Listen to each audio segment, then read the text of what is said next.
Émilie. Bon, alors, on va commencer par ce qui s'est passé sur les cours de Roland-Garros hier. Il y avait une rencontre de femmes. Et alors?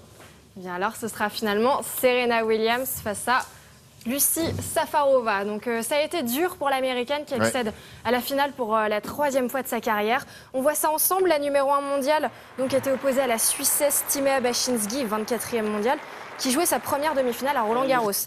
L'Américaine était grippée, c'est ce qu'elle a dit, mais elle a tenu bon pendant quasiment 2 heures. Elle s'impose en 3-7, 4-6, 6-3, 6-0. Vous découvrez à l'image les larmes de Timea Bacsinszky. Tu as très bien joué. Ah oui, elle a bien joué, elle s'en est bien sortie face à la numéro 1 mondiale. Mais elle s'incline quand même et Là, Serena elle veut nous Williams... expliquer, dans son comportement, elle voulait expliquer qu'elle était malade. Bah, c'est un peu ça. En tout cas, c'est ce qu'elle a dit, elle était C'est ce malade. qu'elle a dit. Mais enfin, elle était malade, mais elle courait comme un lapin quand même. Oui, quand même. Bon, en tout Elle cas, jouait- elle s'est elle jouait imposée très, et très bien. heureusement pour elle.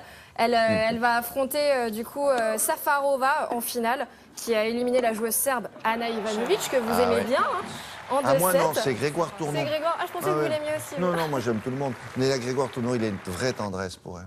Donc victoire 7-5, 7-5. Je voulais vous montrer une image assez drôle sur ce cours. On voit ici un échange qui dure entre les pairs Guy Forget, Henri Lecomte et Michael Perford, Mats Wilander lors du tournoi des légendes. Lecomte, en haut à droite, vous le voyez, renvoie toutes les balles. Ses adversaires décident alors de jouer uniquement sur lui, si bien que Forget se sent un peu inutile et vous le voyez, il quitte le cours. Il est un peu vexé. Alors ça fait le public et finalement Lecomte s'en sort très bien tout seul. Riton. C'est assez drôle, mais bon, il n'y a pas d'enjeu, donc finalement, c'est juste pour rire. Ah, il y avait du monde qui regardait C'est un quand petit peu même. nostalgique. Une dernière image de tennis que je voulais vous montrer hier, c'était la journée. Ah, ben oui, on le connaît, lui. Tous en fauteuil. Vous l'avez vu, il m'a dit qu'il vous avait croisé. Oui, on le connaît, il est formidable. C'est un projet qui est mis en place pour donner plus de visibilité au tennis handisport.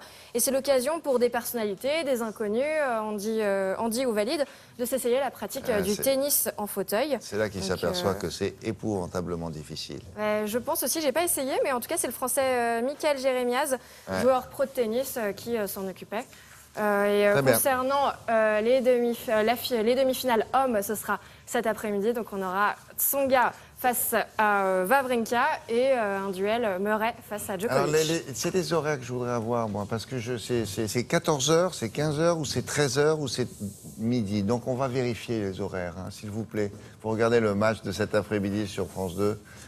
Très précisément, le temps que Émilie termine sa chronique. On passe où alors maintenant? Ok, très bien. On passe au hand. Alors on pensait qu'on en avait fini avec le Paris Saint-Germain. Et en fait, quand c'est pas avec le football, c'est avec le hand et Paris est sacré champion. On revoit ça ensemble.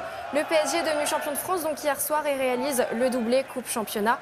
26e et dernière journée de D1. Paris s'est largement imposé face à Tremblay en France.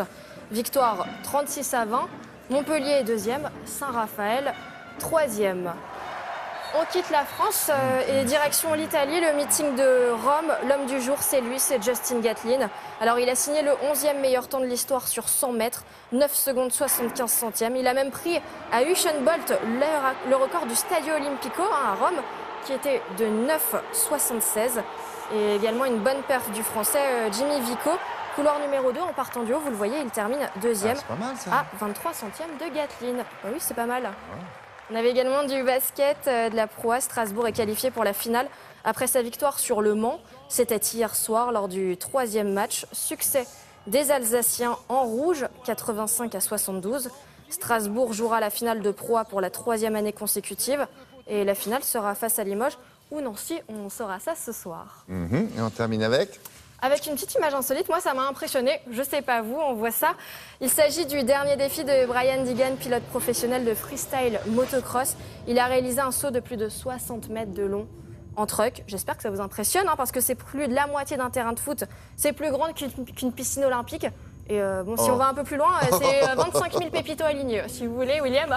Donc je sais pas, 25 000 pépitos, j'ai calculé. C'est le chiffre exact. Voilà, il a une raison de faire ça, non Non, c'est juste pour attirer l'attention, vous voyez, il passe dans la chronique. Il éclate même pas ses pneus.